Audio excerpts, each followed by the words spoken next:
विशेषण। बच्चों, प्रत्येक संज्ञा व सर्वनाम में कुछ न कुछ विशेषताएं अवश्य होती हैं। उन्हीं विशेषताओं को बताने वाले शब्द विशेषण कहलाते हैं। जिन संज्ञा या सर्वनाम शब्दों में विशेषण लग जाता है, उनके अर्थ सीमित हो जाते हैं। जैसे भालू संज्ञा से भालू की संपूर्ण जाति का बोध होता है, परंतु काला विशेषण लग जाने से भालू जाति का अर्थ सीमित हो गया, अर्थात केवल काला भालू का बोध होता है। काला भालू नाच रहा है। मेरे पास नीली साड़ी है। पुलिस ने 2 चोर पकड़े। यह पुस्तक मेरी है। ऊपर दिए गए चित्रों को ध्यान से देखिए, जिसमें कुछ खासियत छिपी है। जैसे भालू कैसा है? काला। साड़ी का रंग कौन सा है? नीला। पुलिस ने कितने चोर पकड़े? 2। कौन सी पुस्तक मेरी है? यह। संज्ञा या सर्वनाम की विशेषता बताने वाले शब्दों को विशेषण कहते हैं। विशेषण कितने प्रकार के होते हैं, यह जानने से पहले यह जान लें कि विशेष्य और विशेषण क्या होता है। प्रत्येक विशेषण युक्त वाक्य में 2 शब्द होते हैं। एक शब्द वह जिसकी विशेषता बताई जाती है, दूसरा शब्द वह है जो विशेषता बताता है कि वह सुंदर, अच्छा, बुरा किस प्रकार का है। जिस संज्ञा सर्वनाम शब्द की विशेषता बताई जाती है, उसे विशेष्य कहते हैं। जैसे परिश्रमी किसान में किसान विशेष्य है, जिसकी विशेषता परिश्रमी होना है। इस उदाहरण में परिश्रमी शब्द विशेषण है। इस तरह विशेष्य की विशेषता बताने वाले शब्द विशेषण कहलाते हैं। जिन संज्ञा या सर्वनाम शब्दों की विशेषता बताई जाती है, वे विशेष्य कहलाते हैं। ऊपर के वाक्यों में भालू, साड़ी, पुलिस और पुस्तक विशेष्य हैं। विशेषण के भेद। विशेषण के 4 भेद होते हैं: गुणवाचक विशेषण, परिमाणवाचक विशेषण, संख्यावाचक विशेषण, संकेतवाचक सार्वनामिक विशेषण। गुणवाचक विशेषण जो शब्द किसी संज्ञा अथवा सर्वनाम के गुण, दोष, आकार, अवस्था, दशा, स्थान, रंग आदि का बोध करवाते हैं, वे गुणवाचक विशेषण कहलाते हैं। जैसे गुण: अच्छा, बुद्धिमान, धार्मिक, चालाक, होशियार, दयालु, कठोर, परिश्रमी, भला आदि। दोष: कायर, दुष्ट, पापी, कामचोर आदि। आकार: मोटा, पतला, लंबा, नाटा आदि। रंग: लाल, काला, गोरा, सांवला, हरा, पीला आदि। अवस्था: स्वस्थ, कमजोर, पतला, गाढ़ा, अमीर, गरीब आदि। स्वाद: कड़वा, खट्टा, चटपटा, मीठा, कसैला आदि। काल: नया, पुराना, साप्ताहिक, दैनिक, मासिक आदि। स्पर्श: कठोर, कोमल, चिकना, खुरदरा आदि। समय: भूत, वर्तमान, नया, पुराना, अगला, पिछला, प्राचीन, दैनिक, वार्षिक आदि। करेला कड़वा होता है, यह लाल टमाटर है।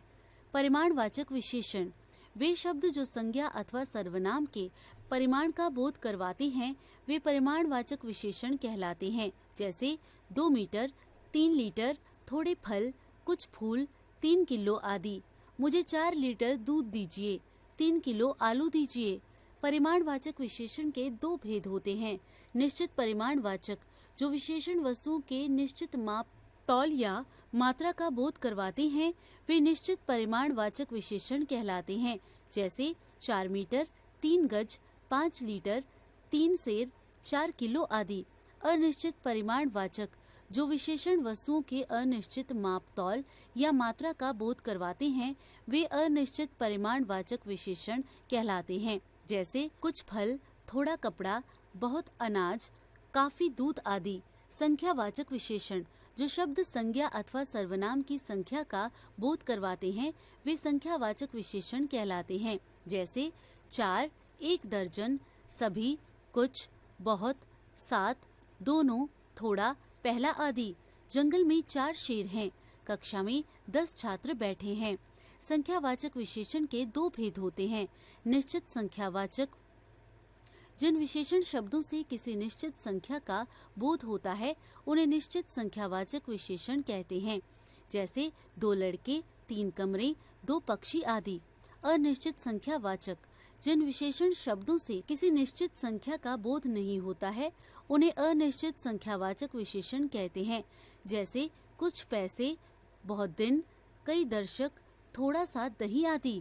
संकेतवाचक विशेषण जो सर्वनाम शब्द विशेषण के रूप में प्रयोग किए जाते हैं या संज्ञाओं से पहले आकर उनकी ओर संकेत करते हैं, वे संकेतवाचक विशेषण कहलाते हैं। उन्हें सार्वनामिक विशेषण भी कहते हैं, जैसे इस, वह, वे, यह, ये आदि। वह बालक सुंदर है, यह विद्यालय मेरा है। विशेषणों की अवस्थाएं: रवि ऊंचा है, रवि विनय से अधिक ऊंचा है, रवि सबसे ऊंचा है। पिछले पृष्ठ में दिए गए वाक्यों में लड़कों की ऊंचाई की तुलना की गई है। पहले वाक्य में केवल रवि की ऊंचाई की अवस्था बताई गई है।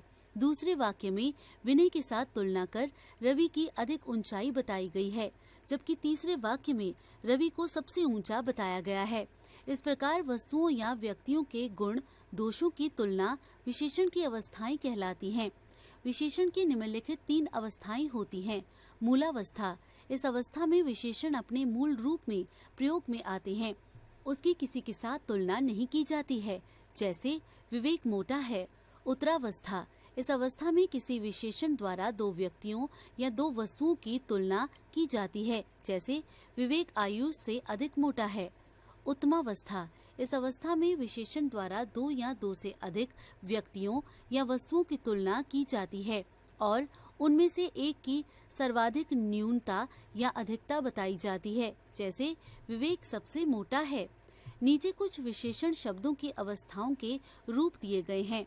मूलावस्था, उत्तरावस्था: अधिक, अधिकतर, अधिकतम, उच्च, उच्चतर, उच्चतम, सुंदर, सुंदरतर, सुंदरतम, लघु, लघुतर, लघुतम, चतुर, चतुरतर, चतुरतम, न्यून, न्यूनतर, न्यूनतम, तीव्र, तीव्रतर, तीव्रतम, योग्य, योग्यतर, योग्यतम, प्रिय, प्रियतर, प्रियतम, महान, महानतर, महानतम। विशेषणों की रचना: संज्ञा शब्दों से विशेषण की रचना।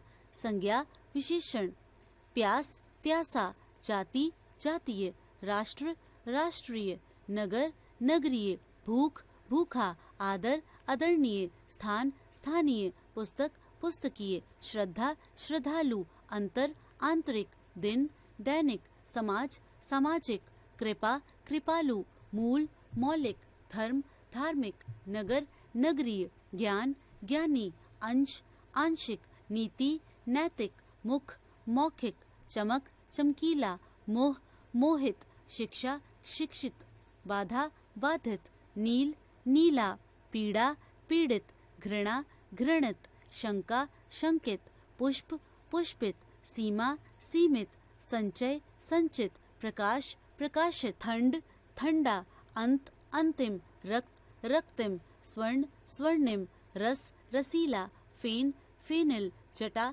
जटिल, स्नेह, स्नेहिल, मास, मासिक, ग्राम, ग्रामीण, युग, युगीन, रंग, रंगीन। सर्वनाम शब्दों से विशेषण की रचना। सर्वनाम विशेषण: मैं, मेरा, मुझसा, तुम, तुम्हारा, यह, ऐसा, वह, वैसा, जो, जैसा, कौन, कैसा, किस, किसका, हम, हमारा। क्रिया शब्दों से विशेषण की रचना। खाना, खाऊ, पढ़ना, पढ़ाकू, बेचना, बिकाऊ, लड़ना, लड़ाकू, तैरना, तैराक, कमाना, कमाऊ, टिकना, टिकाऊ, दौड़ना, दौड़ने वाला, दिखाना, दिखावटी, कहना, कथित, पूजना, पूजनीय, खेलना, खिलाड़ी, भागना, भगोड़ा, भूलना, भुलक्कड़, पठ, पठित, जागना, जागृत, जलना, ज्वलनशील। अव्यय से विशेषण की रचना। ऊपर, ऊपरी, बाहर, बाहरी, भीतर, भीतरी, आगे, अगला, पीछे, पिछला, अंदर, अंदरूनी। प्रविशेषण: जो शब्द किसी विशेषण की भी विशेषता बताए उन्हें प्रविशेषण कहते हैं, जैसे वह बहुत बड़ा आदमी है, मेले में बड़ी भारी भीड़ थी। उपयुक्त वाक्यों में बहुत शब्द बड़ा विशेषण की विशेषता बता रहा है तथा बड़ी शब्द भारी विशेषण की विशेषता बता रहा है, अतः बहुत और बड़ी प्रविशेषण हैं। हमने सीखा संज्ञा या सर्वनाम की विशेषता बताने वाले शब्दों को विशेषण कहते हैं। जिन संज्ञा या सर्वनाम शब्दों की विशेषता बताई जाती है वे विशेष्य कहलाते हैं। विशेषण के 4 भेद होते हैं: गुणवाचक विशेषण, परिमाणवाचक विशेषण, संख्यावाचक विशेषण, संकेतवाचक, सार्वनामिक विशेषण। विशेषण की 3 अवस्थाएं होती हैं, मूलावस्था, उत्तरावस्था, उत्तमावस्था। जो शब्द किसी विशेषण की भी विशेषता बताएं, उन्हें प्रविशेषण